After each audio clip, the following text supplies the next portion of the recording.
Inambangan ng hindi pa nakikilalang gunman ang international car racing champion na si Enzo Pastor sa Quezon City kagabi. Ayon sa pulis, isang professional killer di mano ang nasa likod ng krimen.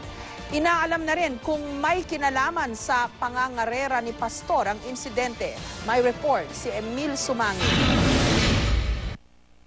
Tatlong tama ng kalibre 45 ang tinamo ni Enzo Pastor, ang 32 taong gulang na racing champion na pinagbabaril alas 10 kagabi sa panulukan ng Congressional at Visayas Avenue, Quezon City.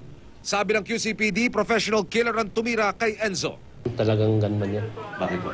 Kasi fatal eh. Ulo agad naman. Ulo, liig. Inaalam pa ng pulis ang motibo sa pamamaril.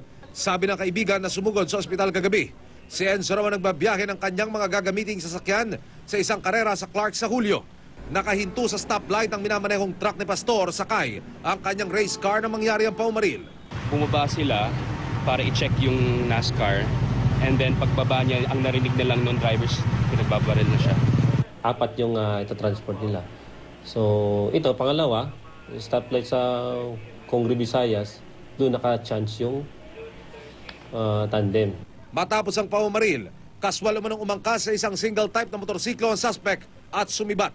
Nagtamo ng tama ng bala sa ulo, leeg at braso si Pastor, habang nadaplisan lang ang kanyang assistant na si Paulo Salazar na nakaupo sa may passenger seat. Nakausap na ng pulisya ang kaanak ng biktima. Sa statement na ipinadala ng pamilya Pastor sa GMA News sa pamamagitan ng brother-in-law ng biktima na si RJ Ledesma, balot daw ng takot at kalungkutan ang pamilya sa sinapit ni Enzo.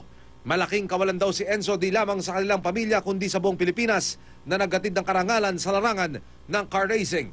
Ang 2 slug ng kalibre 45 pati na ang 4 na lead fragments na na-recover sa crime scene isinasailalim na sa ballistic test. Walang CCTV camera sa mismong lugar ng pinangyarihan ayon sa pulisya, kaya babalikan daw nila ang mga establishmento sa area sa pag-asang may makapagbibigay ng salaysay sa kanila. Tuluyan ang isinantabi ng pulisya ang anggulong alitan sa trapiko ang punot dulo. Tutukan natin yun, yung mga motive talaga nito, no? So maybe na yung sa pag-race niya. Okay. Or personal. Meron baka personal siya na one. O kaya mistaken identity. Kamakailan lang ay nagkampiyon si Pastor sa Asian V8 Racing Championship. Emil Sumangil, GMA News.